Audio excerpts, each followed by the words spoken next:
Glória a Deus. Mateus, capítulo 7, verso 15 a seguir, diz assim a palavra do Senhor. Acautelai-vos, porém, dos falsos profetas que vêm até vós, vestidos como ovelhas, mas interiormente são lobos devoradores. Por seus frutos o conhecereis. Porventura colhem-se uvas dos espinheiros, ou figos dos abrolhos? Assim toda árvore boa produz bons frutos, e toda árvore má produz frutos maus. Não pode a árvore boa dar maus frutos, nem a árvore má dar frutos bons. Toda árvore que não dá fruto bom, corta-se e lança no fogo.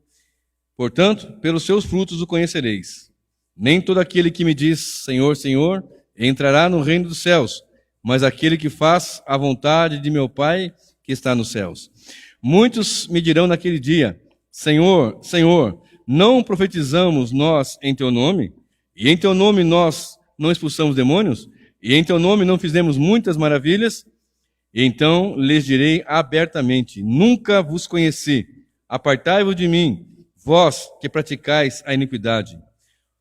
Todo aquele, pois, que escuta estas minhas palavras e as pratica, assemelhá-lo-ei ao homem prudente, que edificou a sua casa sobre a rocha, e desceu a chuva, e correram os rios, e assopraram os ventos, e combateram aquela casa, e não caiu, porque estava edificada sobre a rocha.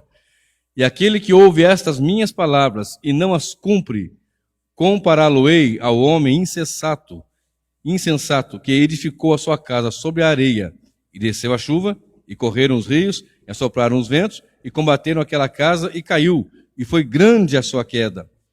E aconteceu que, concluindo Jesus esse discurso, a multidão se admirou da sua doutrina, porquanto os ensinava como tendo autoridade e não como os escribas. Amém? Pode se assentar.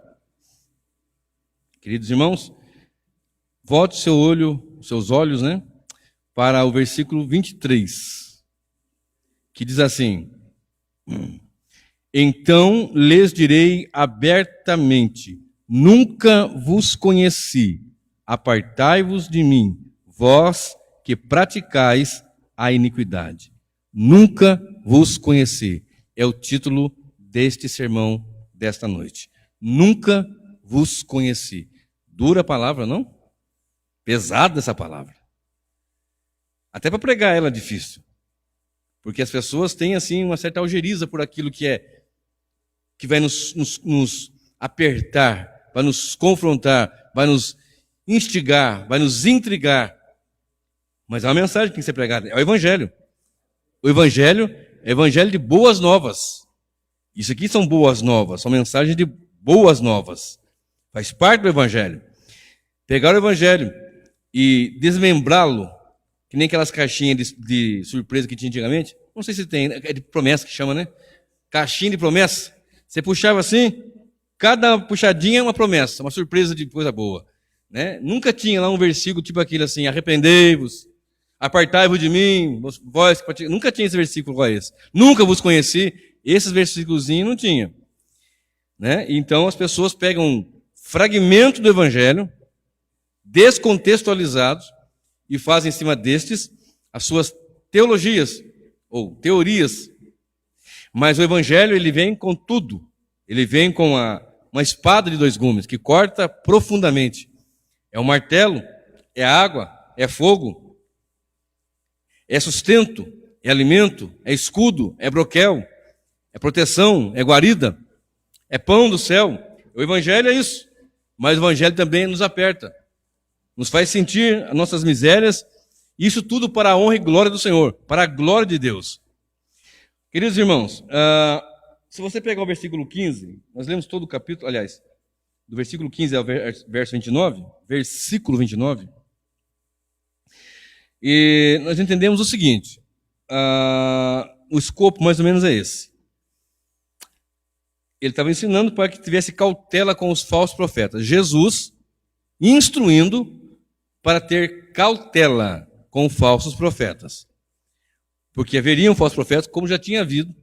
Nos dias de hoje tem, nos dias de Jesus teve, nos dias de Paulo teve, de Pedro, de João, dos pais da igreja, Enfim, sempre ocorreu falso profeta e hoje está numa multiplicação tenebrosa. Tem falso profeta hoje para todo gosto.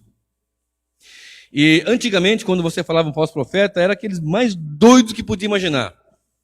Que eram pessoas que inventavam coisas, etc., como diz na minha terra, do arco da velha. Hoje, eles continuam usando o fragmento da palavra, faz uma encenação, um chororô, e é um negócio assim impressionante, porque há muitos sinais prodigiosos, que Cristo mesmo disse lá em Mateus 24, Lucas 21, Marcos 13, naquele sermão profético, que haveriam falsos profetas e ia ter muitos sinais, ia acontecer muitas coisas que realmente iam enganar o povo. E ele deixou isso aqui, olha, vocês ouçam o que eu estou dizendo. E na sequência ele vai mostrando algumas coisas que para o nosso ensino, para nós observarmos os frutos. Quais eram os frutos dos profetas, dessas pessoas? Porque uma árvore boa vai produzir bons frutos. Uma árvore boa não vai produzir maus frutos. Então é pelo fruto que você conhece. Então você olha para a árvore, você não sabe que árvore é. Quando ela der o fruto, é um pé de caju. Eu não conheço um pé de caju. A menos que tenha um caju. Se eu olhar assim, eu não sei. Então, pelo fruto você vai conhecer. Na sequência, ele vem instruindo.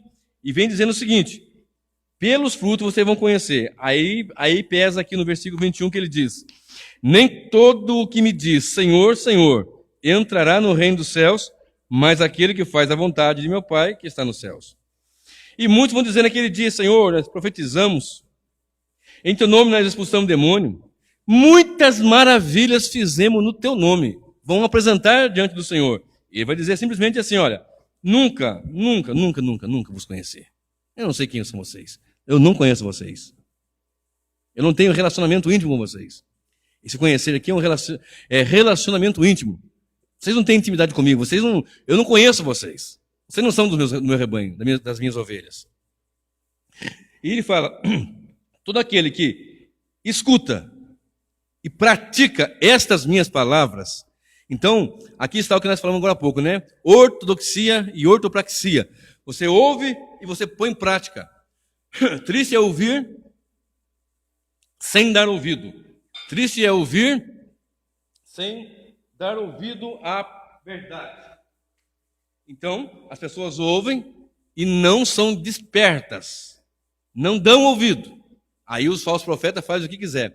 E quando você prega a verdade, eles têm a verdade por mentira. O que tem acontecido hoje. As igrejas dos nossos amigos, tenho conversado com muita gente por esses dias, e eles têm dito a uma que tem sido uma... Hoje está difícil minha garganta aqui, hein? Eita!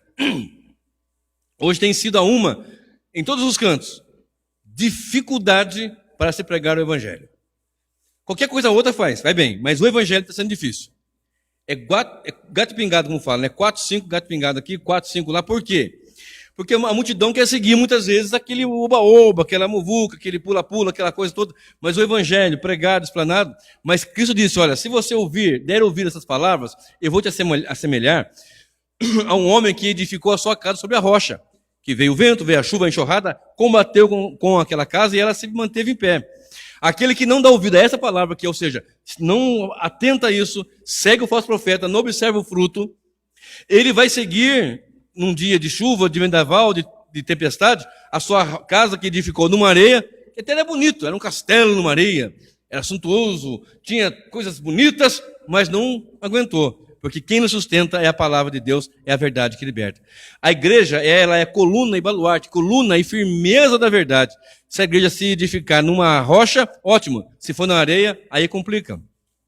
Então, nós temos aqui esse ensino que ele deu, que chega no verso 29 e as pessoas dizem, portanto, verso 28, e aconteceu que, concluindo Jesus esse discurso, a multidão se admirou da sua doutrina, porquanto os ensinava como tendo autoridade e não como os escribas. Os escribas ensinavam na sinagoga, instruíam, mas não é aquele poder, não é a autoridade. A autoridade está na palavra, em Cristo. Então, nós olhamos para essa passagem que ele fala, nunca vos conheci, e ele continua dizendo, apartai-vos de mim, vós que praticais a iniquidade. Observe, quem chama Jesus de Senhor não são aqueles que professam ser seus servos? Senhor, Senhor, é uma linguagem vamos falar num termo mais simples, é uma linguagem de crente, correto? Senhor, Senhor, uma linguagem, digamos, religiosa. Uma linguagem que o bêbado lá fora, o macumbeiro lá fora, a pessoa que não tem nada, ele não tem Cristo, aliás, tem muitos aí que nem acreditam que ele é Deus, né? Então, Senhor, Senhor. Quando ele olha e fala no versículo 21, nem todo aquele que me diz Senhor, Senhor, entrará no reino dos céus, mas aquele que faz a vontade de meu Pai que está nos céus. Muitos, ele não diz que são poucos, ele diz que muitos. Olha que coisa interessante aqui. Me dirão naquele dia, Senhor, Senhor. Então, vem comigo aqui. A característica da apresentação dos falsos profetas naquele grande dia, muitos me dirão quando? No juízo final. Eles vão apresentar o seu currículo. O seu currículo vai ser apresentado lá. Senhor, no teu nome eu expulsei demônio. No teu nome nós pregamos. No teu nome fizemos muita coisa. Olha só. Profetizamos no teu nome. No teu nome nós expulsamos demônios. E também fizemos muitas maravilhas. Então, sinais prodigiosos não é sinal característico de que a pessoa está como verdadeiro servo de Deus. Servo de Deus pode orar e Deus fazer maravilhas. Com certeza acontece, é verdade. Mas é o fruto que você vai identificar se ele é de Deus ou não. Vocês lembram lá de Faraó? Quando vieram aqueles magos de Faraó e também transformaram a sua vara em serpente? E não fizeram outros sinais prodigiosos? Entre outros tantos. Não tem nos dias de hoje pessoas fazendo isso? Tem. Mas qual é o fruto? O fruto está intrínseco aqui nesse texto, em que o que dá ouvido constrói na rocha. Quem atenta a isso, então o fruto está intrinsecamente ligado a ouvir a verdade do evangelho e praticar a palavra. Se eu prego um evangelho mistificado, misturado, uma coisa a outra, eu estou descaracterizando o fruto. Eu estou pegando uma verdade, parte dessa verdade, acrescentando outras coisas e dando para o povo. O povo se alegra, todo mundo fica feliz, todo mundo fica cheio de sorrisos, etc., mas quando vem a chuva, o vendaval, a enxurrada, a tempestade, cai. Isso aqui é sério e é pesado. Mas nós temos que anunciá-la, toda a verdade. E ele continua dizendo, vocês praticam a iniquidade, versos 23. Então lhes direi abertamente, não vai ser assim, vai ser aberto, vai ser claro para todo mundo ouvir. Abertamente, escancaradamente. Eu lhes direi abertamente, nunca, ou seja, nem no tempo passado, nem agora há pouco, nem amanhã, nunca vos conheci. Você está sendo enfático. Eu não tenho parte contigo. Ou vocês não têm parte comigo. Eu nunca vos conheci. Olha bem. Apartai-vos de mim, vocês que praticam a iniquidade. O que é iniquidade? Iniquidade é algo ou alguém que tem um comportamento contrário à moral, à religião, à justiça, à igualdade, etc. A igualdade é praticada por iníquo, ou seja, quem se opõe à equidade. A iniquidade está associada ao ato de ser mau, injusto, perverso e rebelde. Observe, 1 João 3,4.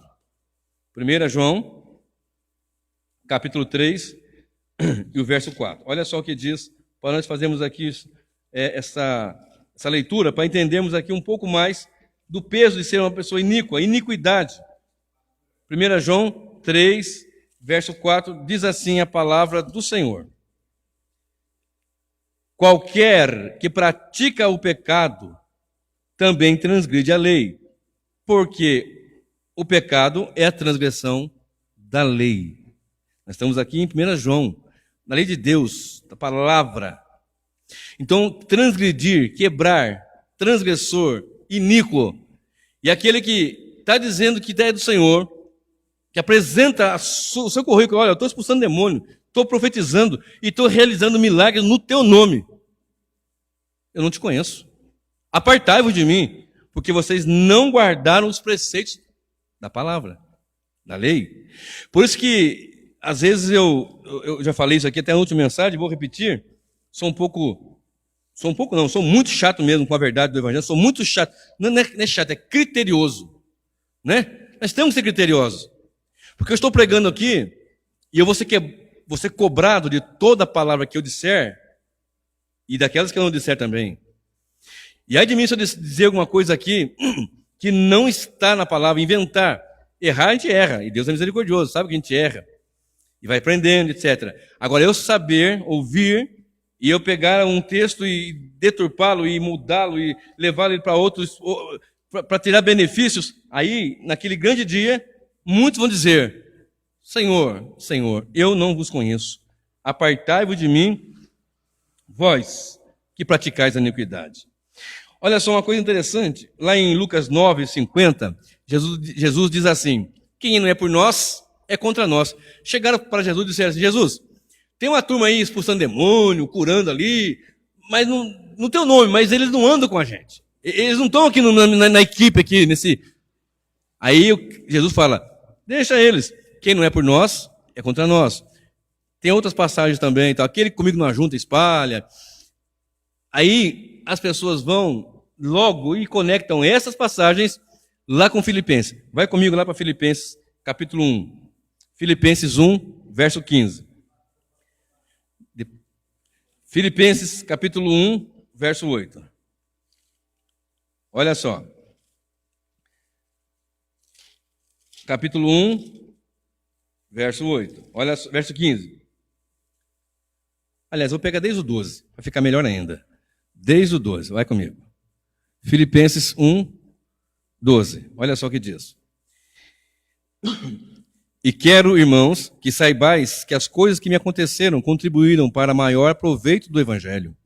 De maneira que as minhas prisões em Cristo foram manifestas por toda a guarda pretoriana e por todos os demais lugares. E muitos dos irmãos no Senhor, tomando ânimo com as minhas prisões, ousam falar a palavra mais confiadamente, sem temor. Verdade é que também alguns pregam a Cristo por inveja e contenda, mas outros de boa vontade. Uns, na verdade, anunciam a Cristo por contenção, não puramente julgando acrescentar aflição às minhas prisões, mas outros por amor, sabendo que fui posto para a defesa do Evangelho. Verso 18. Mas que importa? Contanto que Cristo seja anunciado de toda maneira, ou com fingimento, ou em verdade, nisto me regozijo e me regozijarei ainda, porque sei que disso me resultará salvação pela vossa oração e pelo socorro do Espírito de Jesus Cristo. Muito bem. Conectam o texto que eu li, que eu falei, que eu citei, Lucas 9:50, aquele que comigo não ajunta e espalha, quem não é comigo é contra nós, quem não é por nós está fora, está contra. E vão pegar esse texto aqui e dizer o seguinte, está vendo? As pessoas que fazem o Vale do Sal, as pessoas que fazem a rosa mística, a rosa ungida, todas essas baboseiras que estão inventando aí, todo esse tipo de coisa, aí eles veem, não, está vendo? Ó, quem não é comigo, não, mas deixa ele pregar. Sabe? Eu não posso falar que a Igreja Universal do Reino de Deus é a igreja do Senhor. Ela é a igreja do Di Macedo. A igreja do Senhor é lavada e remida com sangue. Há pessoas que vão ser salvas lá, a salvação está em Cristo. A salvação não é da Igreja Missionária Volta de Cristo, ou da Igreja Batista, ou da Presbiteriana. A salvação é em Cristo. E com certeza, se houver eleitos lá, eles vão ouvir o Evangelho e vão sair de lá, porque Cristo vai tirar eles por misericórdia. Ainda que não tire, porque talvez não tenham conhecimento, não tenha tempo, mas eu tenho certeza que um momento que um eleito ouviu o Evangelho, lá ou em qualquer lugar, ele vai receber a regeneração e a salvação em Cristo, porque quem salva é Cristo. Mas eu não posso dizer que uma igreja, aquilo lá é a igreja do Senhor, onde você não prega o Evangelho, é dinheiro, é azeite, é tanta coisa que eu nem sei. Não só ela, como outros também, inclusive das igrejas de Assembleia de Deus, não todas, claro, evidentemente, tem muita gente séria, comprometida, e que viram que, como eu falo na minha terra, viu que pegou a veia da coisa, pegou a veia é por aqui que faz dinheiro. E eu vi muitos pregadores da Assembleia de Deus, amigos conhecidos, outros amigos conhecidos, dizendo o seguinte, igual a eles, meu amigo, minha amiga, você que está desse jeito, imitando até o jeito de falar. Minha amiga, meu amigo, não sei o quê, vai ser forte, é forte, e não sei o quê, e aí começa aquela... E o Evangelho tem que ser pregado. Aí eles pegam, não, mas quem comigo não ajunta, espalha. Veja os frutos. Está pregando a palavra? Está pregando a palavra? Muito bem. Se não está, não acrescenta e não tira. Não precisamos acrescentar nada. Cristo é suficiente para o ser humano, ser salvo, liberto, transformado, regenerado e levado para a eternidade com Ele. Cristo é suficiente. Nós temos que entender a suficiência de Cristo. Porque quando as pessoas chegam e falam, não, mas eu curei no teu nome, eu expulsei no demônio no teu nome, eu fiz milagres, eu profetizei. Eu não te conheço. Nunca vos conheci. E quando nós, como igreja, queremos colocar essas coisas no meio, invenções no meio, aí pegamos um pedaço de um texto, um pedaço do outro, mas lá está escrito, aquele que comigo não ajunta espalha. Deixa ele estar juntando. Ah, mas está vendo? Paulo falou aqui, olha aqui. Você não leu aqui em Filipenses 1,18? Mas quem importa, contanto que Cristo seja anunciado de toda maneira, ou com fingimento, ou em verdade, ou com sal grosso, ou com rosa ungida, ou com o tapete místico, ou com a caixa cheia de areia de Israel, ou com 7 mergulhos no Rio Jordão. Não é isso que está escrito. Olha o versículo 12. Olha o versículo 12. Essa aqui é uma das epístolas de Paulo na prisão. E Paulo está dizendo para um público aqui, para a igreja, a seguinte frase: eu quero, irmãos, que saibais que as coisas que me aconteceram contribuíram para o maior proveito do Evangelho. Está dizendo as suas prisões, seus açoites, suas perseguições, suas dificuldades, mesmo com dificuldade, isso gerou frutos. Tanto que você olha para o verso 13 e diz, de maneira que as minhas prisões em Cristo foram manifestas por toda a guarda pretoriana e por todos os demais lugares. Até os guardas que prendiam prendiam João, Jesus, Paulo pregava. Está vendo? Os guarda pretoriana, uma guarda seleta, pregou para todo mundo. Ele caía no porão do navio, pregava para todo mundo. Caía numa ilha lá, a serpente vinha, pregava para todo mundo. Ele chegava num canto, não tinha lá um monte de Deus, lá um altar vazio, Deus desconhecido, pregava. Chegou lá em Filipos, aqui, nessa epístola de Filipenses, nessa cidade de Filipos, o carcereiro, naquele momento que eles oravam, Paulo e Silas, perto da meia-noite, as prisões foram abertas, etc. Aquele homem chega e fala, o que eu farei agora? Aí ele falou, crê no Senhor Jesus Cristo, será salvo tudo tua casa. Não é que ele estava, Paulo não estava pregando ali, estava cantando louvores, as prisões se abriram.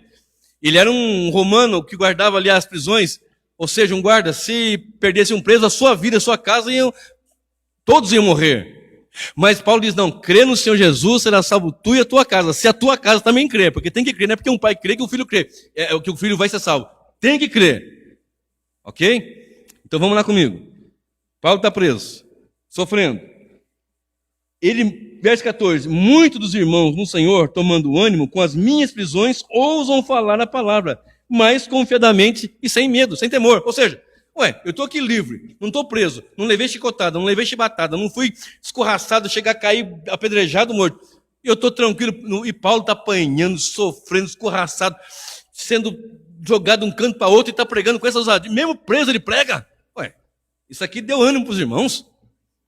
Aí chegam os irmãos lá, como eu falei domingo passado, qualquer coisinha, já quer parar, quer desistir, não entende, fica achando que Jesus é o seu mordomo. Não, Jesus é Senhor. Jesus é Senhor da igreja, é Senhor das nossas vidas. Aí, veja bem, o versículo 15. Verdade é que também alguns pregam a Cristo por inveja e contenda, e mais outros de boa vontade. Uns, na verdade, anunciam Cristo por contenção. Ele estava dizendo, nas situações que muitos passam, servos de Deus, eles passam. E essa contenção que ele estava dizendo aqui, que as pessoas diziam, por que Paulo está preso? Olha aqui, aqui está o feedback. Por que Paulo está preso? Paulo está preso porque está anunciando um outro Senhor além de César, um outro rei além de César. E outra coisa, isso aqui estou dizendo que as pessoas que o prenderam, os próprios que prenderam, todas as lideranças de Israel, os soldados, todo mundo. Por que está preso esse Paulo aí? Está preso, sabe por quê? Porque ele está dizendo que tem um outro rei além de César. O que é isso? Tem outro rei. E tem mais uma coisa, ele está dizendo ainda que este rei morreu na cruz e ressuscitou no terceiro dia. É mesmo, é. E tem uma coisa, ele está dizendo que esse que morreu e ressuscitou vai voltar. Pronto, pregou o evangelho.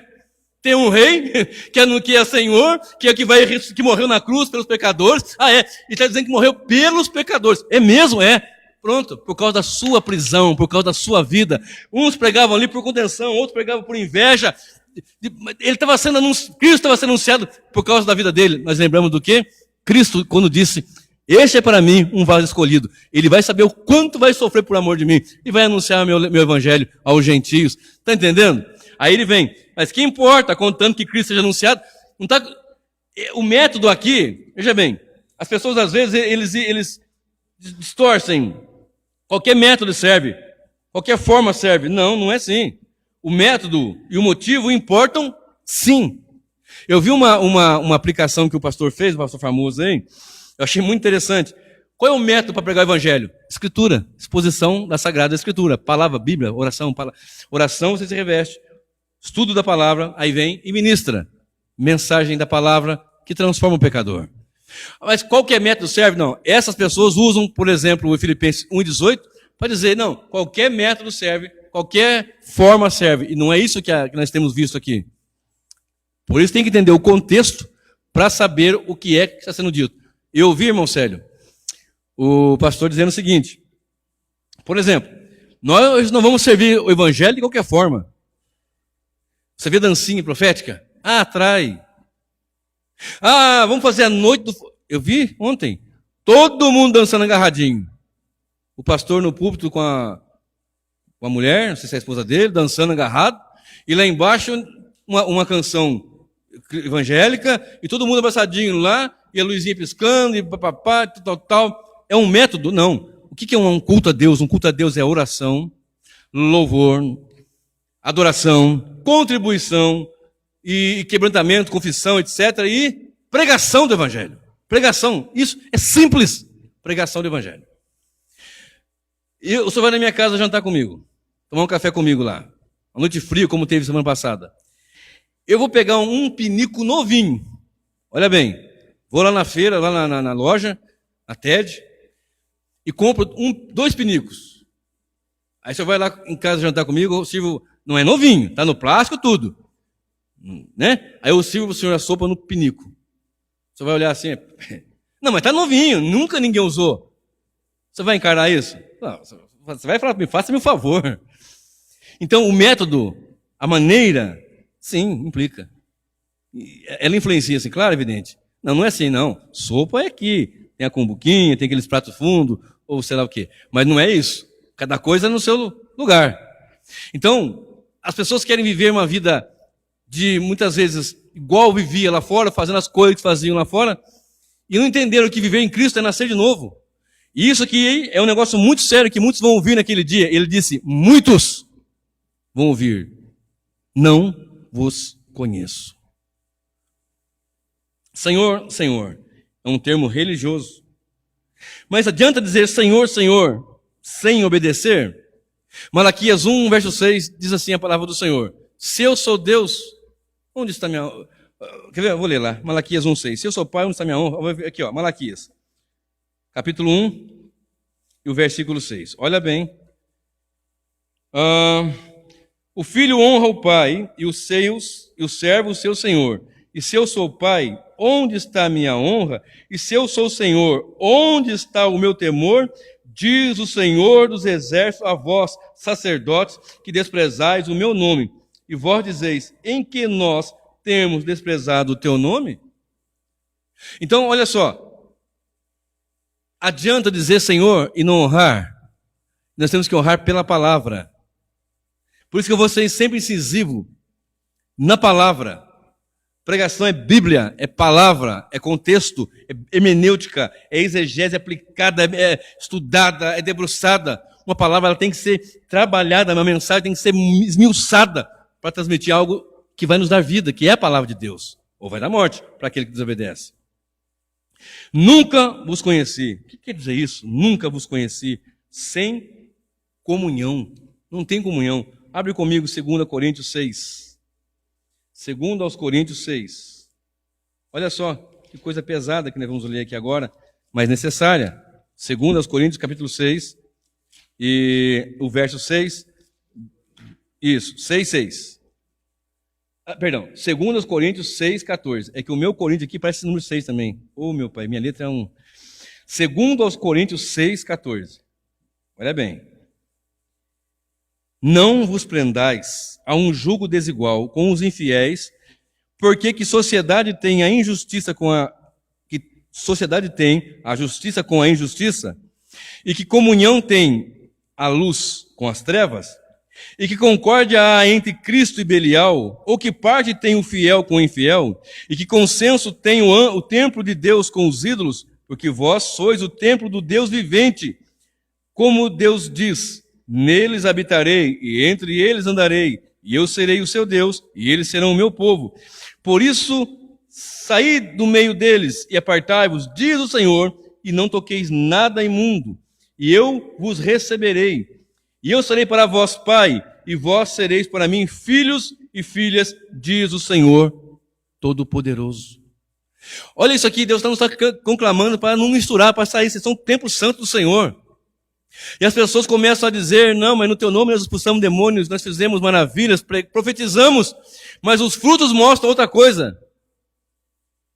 Os frutos vão ser apontados. E olha bem, que comunhão é essa? Que negócio terrível é esse? Olha só, 1 Coríntios agora, 6. Agora é primeiro. 6 e também o verso 14.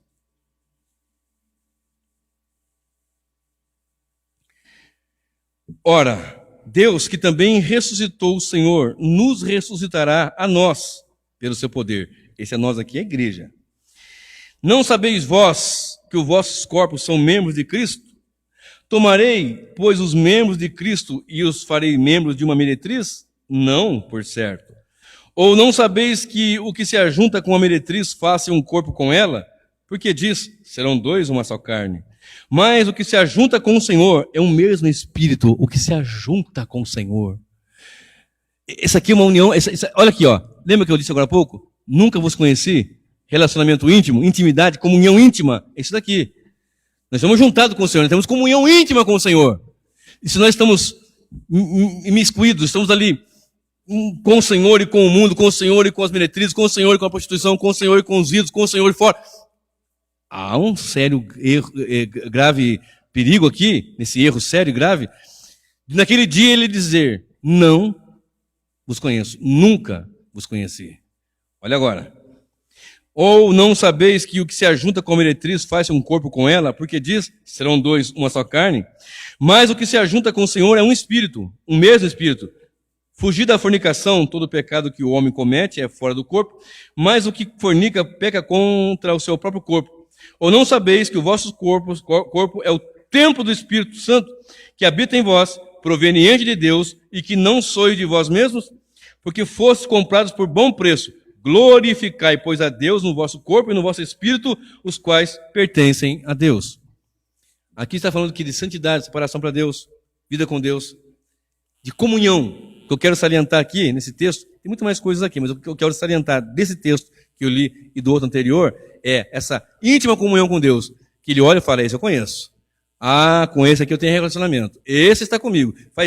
Ele é um comigo. Vamos lá. 2 Coríntios 2,17. 2 Coríntios 2,17. Aí pertinho. Olha só o que diz. Presta bem atenção. 2 Coríntios 2,17. Porque nós não somos como muitos que ganham falsificando a palavra de Deus. Antes, a falamos em Cristo com sinceridade. Antes, como de Deus, na presença de Deus. Se você voltar um pouquinho antes, você vai vir falar sobre o bom perfume de Cristo. Vou ler. 14. Graças a Deus que sempre nos faz triunfar em Cristo, e por meio de nós manifesta em todo lugar a fragrância do seu conhecimento.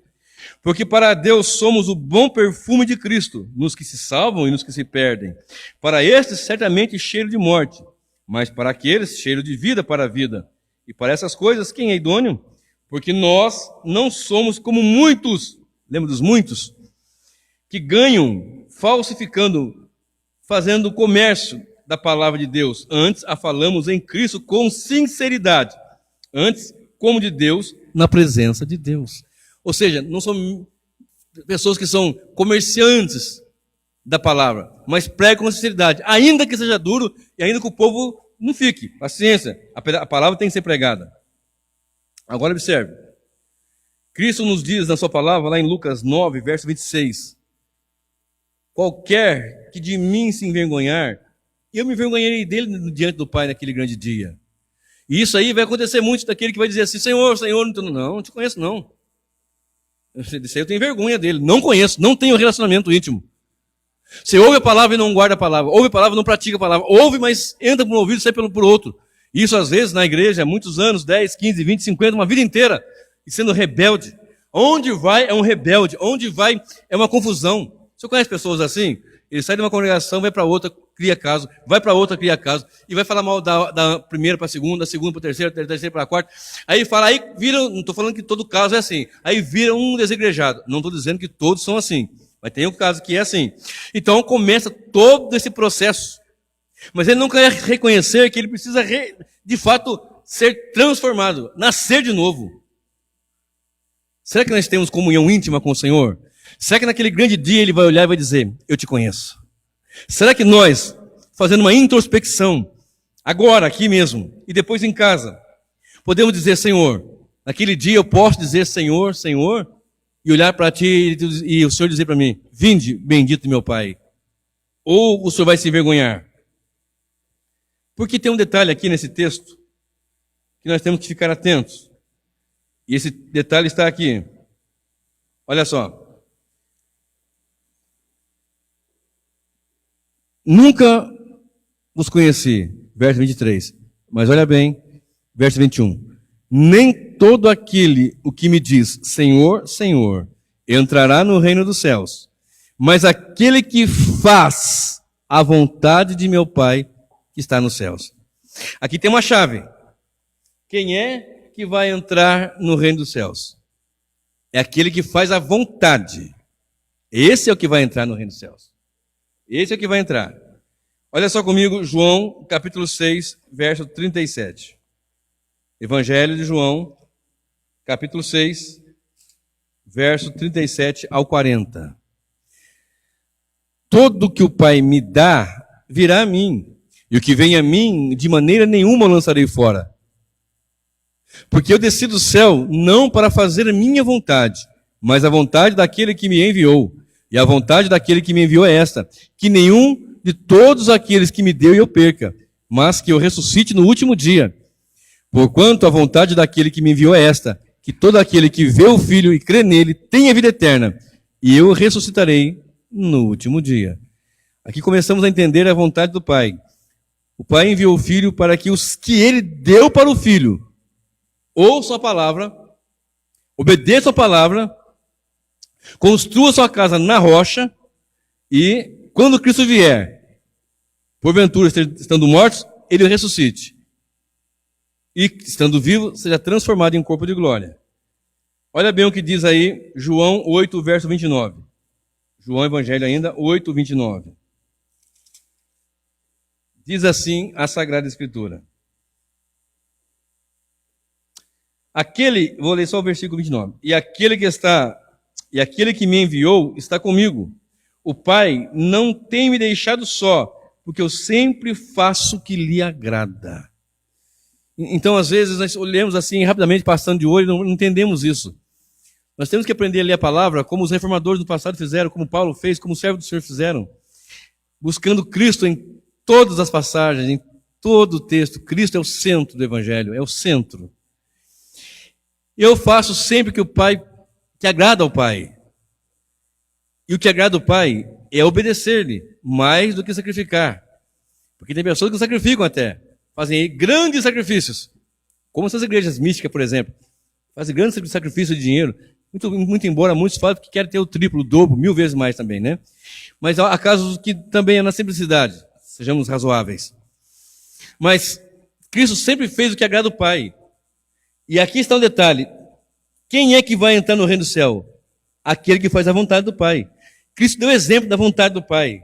Resiliência, obediência, temor e retidão, sem inventar. Agora observe. Mateus 18, verso 14. Olha só o que diz em Mateus, capítulo 18, e o verso de número 14. Olha só. Mateus 18, 14. Assim também assim também não é a vontade de vosso Pai, que está nos céus, que nenhum desses pequeninos se perca. Você vai pegar o versículo 10, vai ver sobre a ovelha que desgarrou e o filho foi buscar e tal. Então Cristo está sempre em obediência, fazendo a vontade do Pai. Onde eu quero chegar com isso? Onde nós vamos chegar com essa palavra, com isso de nunca vos conheci? Qual é a vontade do Pai? Bom, a vontade do Pai para o Filho, apresentada nos textos que eu li, é que nenhum daqueles que o Pai deu para o Filho se perca. Vamos conectar as peças agora. Lá em Mateus está dizendo, nunca vos conheci, não vos conheço, não sei quem são vocês, não tenho intimidade, vocês não têm intimidade comigo. Nós lemos algum texto em Coríntios falando da comunhão de Cristo, que é em nós, Cristo em nós sendo habitado pelo Espírito Santo. Nós lemos que aquele que não entra no reino, ele não vai entrar porque ele não faz a vontade do Pai. E só vai fazer a vontade do Pai aquele que foi nascido de novo. É o que está em João 3. Você não vê o reino e você não entra no reino. E o texto que eu li foi, quem é que vai estar no reino? Aquele que faz a vontade do Pai. E ele não vai conseguir entrar, olha bem.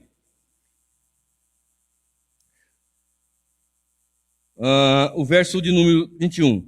Nem todo que me diz Senhor, Senhor, entrará no reino dos céus, mas aquele que faz a vontade de meu Pai que está nos céus.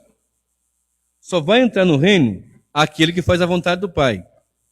Só vai fazer a vontade do Pai aquele que eu li em Coríntios que o Espírito Santo habita.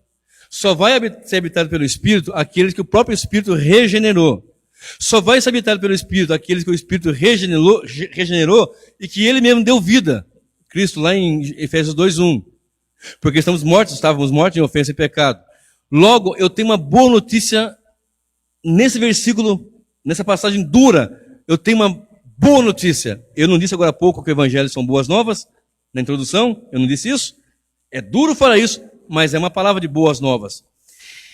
Eu tenho umas mensagens minhas no canal sobre o joio e o trigo, juntos, porém não misturados. São 4 mensagens, eu acho. Faz tempo que eu preguei essas mensagens.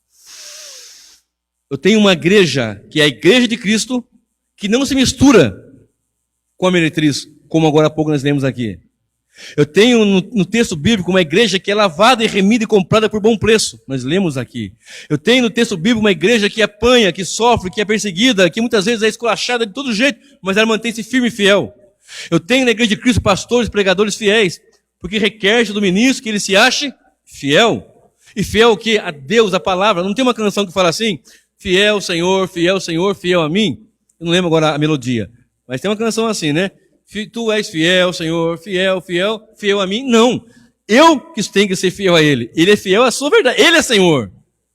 Eu que tenho que ser fiel a Ele, aos princípios. Fiel à verdade, fiel ao Evangelho. Ele é Senhor, Ele não muda. Ele não tosqueneja, não dormita, não dorme o guarda de Israel. Não tem esse negócio que Deus é fiel. Deus é Senhor, Deus é Deus. Onipotente, onipresente, onisciente. Ah, mas tem um texto que diz que ele se mantém fiel. Ele é fiel.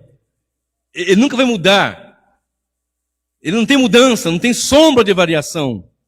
Então, onde eu estou querendo chegar com isso aqui? Ó? Embora muitos naquele dia vão ouvir, Senhor, Senhor, no teu nome, eles vão dar ali, porque vão querer o quê? Vão apresentar a sua... Pera aí, Senhor, eu fiz muitas campanhas no teu nome. Veja direito esse negócio aí. Não tem crente fazendo isso hoje? Querendo colocar Deus na parede? Querendo imprensar Deus num canto? Querendo colocar ele assim, não, Senhor, o Senhor tem que ver direitinho, porque quem está falando aqui é o fulano de tal. Que fulano de tal? Quem somos nós? Caco entre os cacos de barro. Mas eu digo que o Evangelho são boas novas, eu tenho boas novas aqui nessa noite. Embora esteja escrito, nunca vos conheci, mas também está escrito, só vai entrar no reino do céu aquele que faz a vontade do Pai. E só vai fazer a vontade do Pai aquele por quem Cristo morreu. E só vai fazer a vontade do Pai aquele por quem Cristo morreu, porque ele foi regenerado pela ação do Espírito Santo. E, portanto, ele pode até desviar, ele pode até cair, pode até tropeçar, sair meio trôpego, com o joelho cambaleante, meio fraco, mas ele não vai se perder, porque Cristo veio fazer a vontade do Pai, e quer que nós façamos a vontade do Pai mediante aquilo que está para nós, enquanto igreja. Então, aqueles que são do Senhor, naquele grande dia vão estar lá. Talvez você esteja com medo, dizendo, Senhor, mas então eu estou orando, pessoas foram curadas, foram transformadas, foram salvas pelo poder do Evangelho, e eu não vou... Mas o seu fruto, você tem tido temor de Deus? Você tem, diante do pecado, você tem de se desviar do pecado.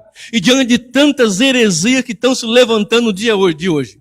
É a Igreja da Graça, é a Igreja Mundial, é a Igreja Universal, é a Igreja Intergaláctica, é a Igreja do Power Ranger, é a Igreja de tudo quanto é jeito hoje para o povo fazer mandinga.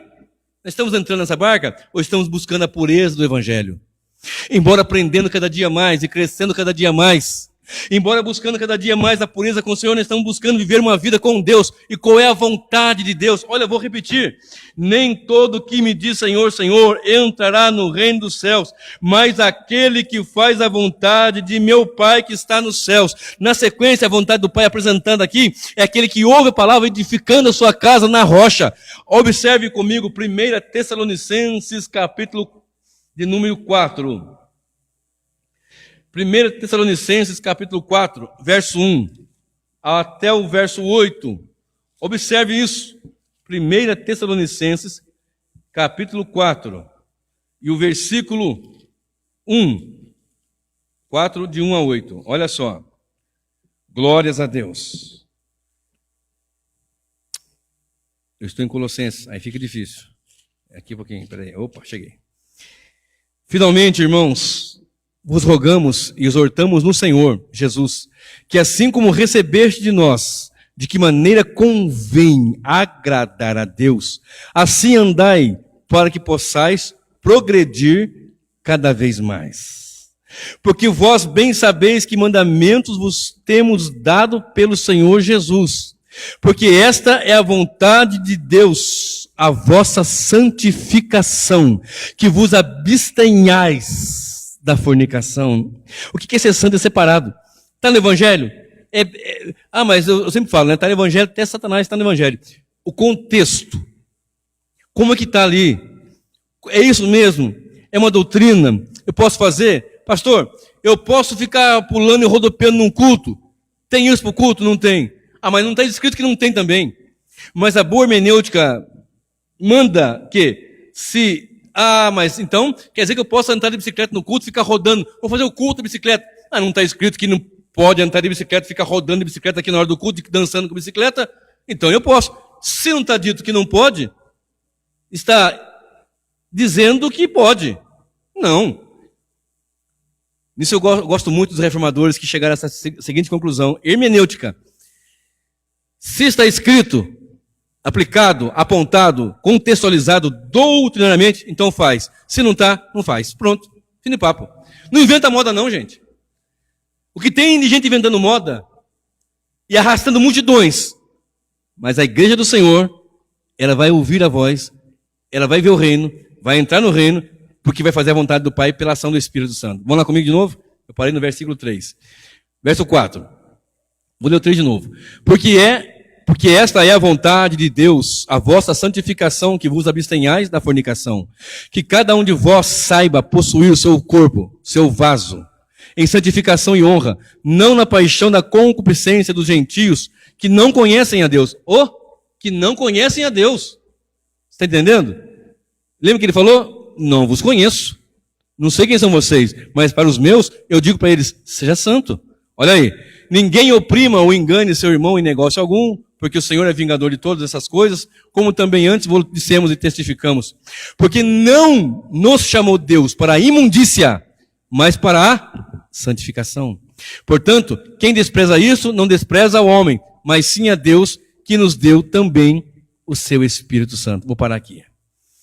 Qual é a vontade de Deus, então, para nós? Nossa santificação. E as pessoas pensam que santificação é tão somente roupas e vestes. É claro que uma mulher santa, um homem santo, vai se vestir com modéstia, vai se vestir com honradez, né? Porque tem igreja em muitos lugares que as mulheres vão, se fossem nuas, não chamariam tanta atenção com que a roupa que vai. Aí vai uns crentes usando leg, coisa mais feia do mundo. Desculpa a expressão, tudo bem, gosto é gosto. Mas cabe ao ministro do Senhor. Está com uma calça leg, agarradinha, parecendo uma gazela enlouquecida. Ali pulando, saltitante igual uma gazela. E todo mundo ali, convém isso aos santos. Pastor, você está sendo muito radical. Hoje são outros tempos, mas o pecado é o pecado do mesmo jeito e leva para o inferno do mesmo jeito. Século XXI não quer dizer que agora vamos escancarar a porta não passou por reforma. A porta continua estreita. E há um clamor na alma de muitos irmãos que estão em igreja, que não querem ficar desigrejados, não tem uma igreja próxima da sua casa. Às vezes até tem, não tão próximo, mas são pessoas de idade, pessoas sem condições, enfim, uma série de coisas. Elas gemem e sofrem ali, estão ali congregando, gemem e sofrem, porque tomou um rumo que não tem quantia, de tanto erro e tanta heresia. E a vontade de Deus que é qual? A vossa santificação. Romanos 12:1, nós temos falado aqui constantemente. Rogo-vos, pois, irmãos, pela compaixão de Deus, que apresenteis o vosso corpo em sacrifício vivo, santo e agradável a Deus, que é o vosso culto racional. Oséias 6, verso 3 diz: conheçamos e prossigamos em conhecer a Deus. Só a parte A do versículo diz isso. Conheçamos e prossigamos em conhecer. Eu conheço alguém, aí eu sei o seu nome, eu prossigo em conhecê-lo, sei se é casado ou solteiro, aí eu sei que é casado. Conheço o nome da esposa, conheço a esposa, prossegue em conhecer, tem filhos, tem quantos? E começa, trabalha onde? Conhece e prossegue, é assim com Deus. Conheçamos e prossigamos em conhecer a Deus. Aí algumas pessoas vêm e dizem assim, olha, não pode julgar, não podemos julgar. Olha comigo lá em João 7,14 e 7,17. João, capítulo 7, verso 7... verso 14 e verso 7. Perdão, 7, 16 e 17. Não vou ler o 14 não, porque senão o tempo está meio curto aqui. Lembrando sempre que depois leia todo o contexto em casa. E Jesus lhes respondeu e disse: a minha doutrina não é minha, mas aquela de quem me enviou. Se alguém quiser fazer a vontade dele, de quem? De quem o enviou, que deu a doutrina, correto?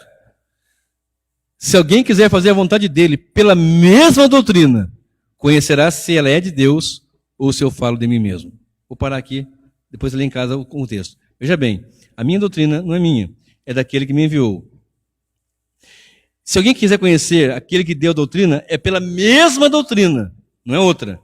Então não podemos mudar porque o tempo mudou. Eu não posso mudar porque agora é século 21. Eu não posso mudar porque... Não. Palavra é palavra. Os tempos mudam. Os costumes mudam.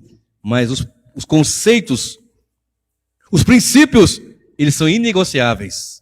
Os princípios de um homem de Deus, de uma igreja ou da igreja, são princípios inegociáveis. Pastor, vamos encher essa igreja aqui, ó. Vamos fazer a noite do... Não vai fazer, irmão. Se for encher essa igreja aqui, vai ser pela ação do Espírito Santo. Nós recebemos com amor, recebemos com carinho, abraçamos, temos todo o zelo, mas jamais vamos negar a verdade. E esse texto aqui é muito pesado. Não vos conheço, nunca vos conheci, não sei quem sou você, não tenho relacionamento íntimo. Ih, mas eu expulsei demônio. Não te conheço.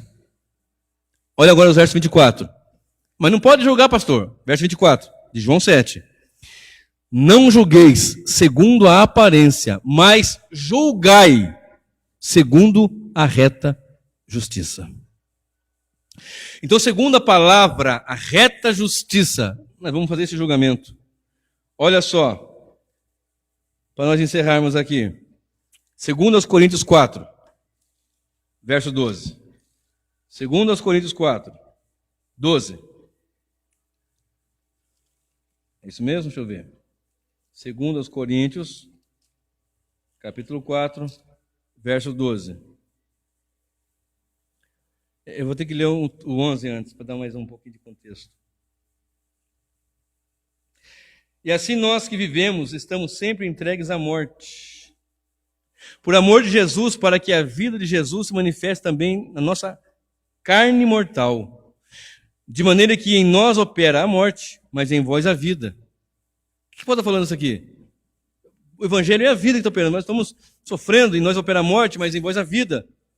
Às vezes é duro falar, é claro que aqui tem mais contexto, aqui não posso, o tempo não me permite eu entrar aqui em tudo isso daqui, mas não é agradar com palavras ou com coisas, ou abraçando, pastor, eu vim de um lugar que tem tal coisa, vamos fazer aqui, dava certo lá, pastor, vamos ver o que a Bíblia diz, porque eu não quero ter a culpa daqui naquele dia alguém dizer assim, Senhor, Senhor, porque ele disse, muitos naquele dia que vão dizer isso, eu vou dizer abertamente: não vos conheço.